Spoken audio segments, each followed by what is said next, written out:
बिस्मिल्लाहिर्रहमानिर्रहीम। आज एक हम ऐसे मसले पर बात करेंगे कि 9 तारीख कैबिनेट के इजलास में एक स्टील मिल के हवाले से एक रिपोर्ट पेश की गई, जिसमें प्राइम मिनिस्टर ने बड़े दिनों से स्टील मिल पे आप देख लें कि जहाँ तक मुझे जो अंदाज़ा हुआ कि प्राइम मिनिस्टर ने कहा कि ये स्टील मिल चलनी है। उसके बाद मीडिया पे भी ये भी आया कि प्राइम मिनिस्टर का था कि हम इसको पब्लिक प्राइवेट पार्टनरशिप के ज़रिए चलाएँगे, ये करेंगे वो करेंगे। अब जब वज़ीर आज़म बनने के बाद इमरान खान साहब जब चाइना गए तो उन्होंने चाइना से प्रेसिडेंट से बात की और 10 दिन बाद एक टीम आ गई जिन्होंने अपनी एक प्रपोज़ल्स दी। उस प्रपोज़ल की रोशनी में वो फिर प्रपोज़ल दौड़ती रही, उन्होंने एक पूरा प्रपोज़ल दी गवर्नमेंट को, जो मैंने अपनी आंखों से तो नहीं देखी लेकिन हमारे महकमों के अंदर मौजूद है, ब्यूरोक्रेसी के पास मौजूद है।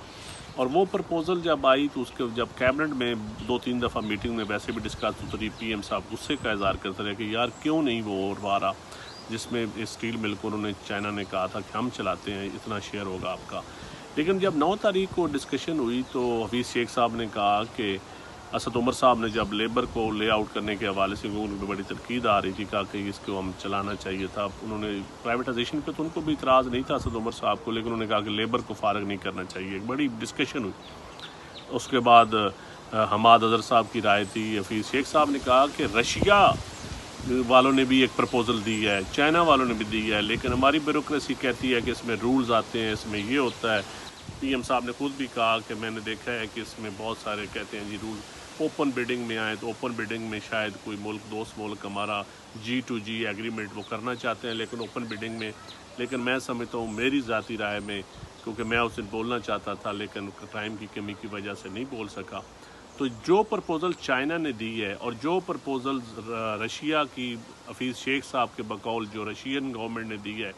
अगर दोनों प्रपोज़ल लेकर साथ प्राइवेटाइजेशन की प्रपोज़ल जो है वो ये तीनों प्रपोज़ल लेकर अगर ब्यूरोक्रेसी अपनी समरी के ज़रिए या इंडस्ट्री के ज़रिए ये प्रपोज़ल पार्लियामेंट के सामने रख दी जाए, जहाँ तमाम पॉलिटिकल पार्टीज़ के ऊपर डिबेट करें, क्योंकि स्टील मिल खसारे में तो पार्टी के दौर में चली गई और नून लीग के दौर में बंद हो गई। अब मैं समझता हूँ कि इस वक्त वो दोनों पार्टियाँ इस पे डिबेट में वो कतन वो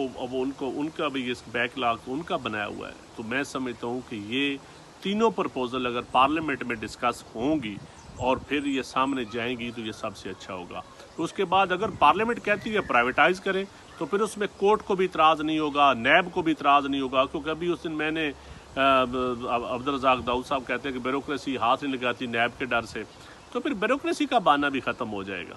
तो अगर G2G एग्रीमेंट पार्लियामेंट मंजूरी दे देती है, चाइना के लिए दे देती है या रशिया के लिए दे देती है, तो अगर इसके बावजूद आप पार्लियामेंट में नहीं जाते, ये प्रपोज़ल मैं समझता हूँ मेरी राय में ये तीनों प्रपोज़ल चाइना की भी, रशिया की भी या किसी और मुल्क की तरफ से आई है, और साथ प्राइवेटाइजेशन की जो प्रपोज़ल बनाई है हमारी ब्यूरोक्रेट्स ने, हमारी मिनिस्ट्रीज ने, ये तीनों प्रपोज़ल अगर पार्लियामेंट में ओपन डिबेट इसके ऊपर हो जाए तो ये सबसे बेहतर बात होगी। फिर कोई भी इसके ऊपर इतराज़ नहीं कर सकेगा, ना नैब इसमें रोड अटका सकेगा, ना सुप्रीम कोर्ट को कोई इतराज़ होगा, और ना किसी ये गवर्नमेंट फिर प्राइवेटाइजेशन भी होगी तो गवर्नमेंट कम अज़ कम PTI के ज़िम्मे में नहीं आएगी, क्योंकि पुराना बैकलॉग हर चीज़ सामने आएगी। तो मेरी यही गुजारिश है कि इसको पार्लियामेंट के सामने तीनों प्रपोज़ल को लेकर इकट्ठा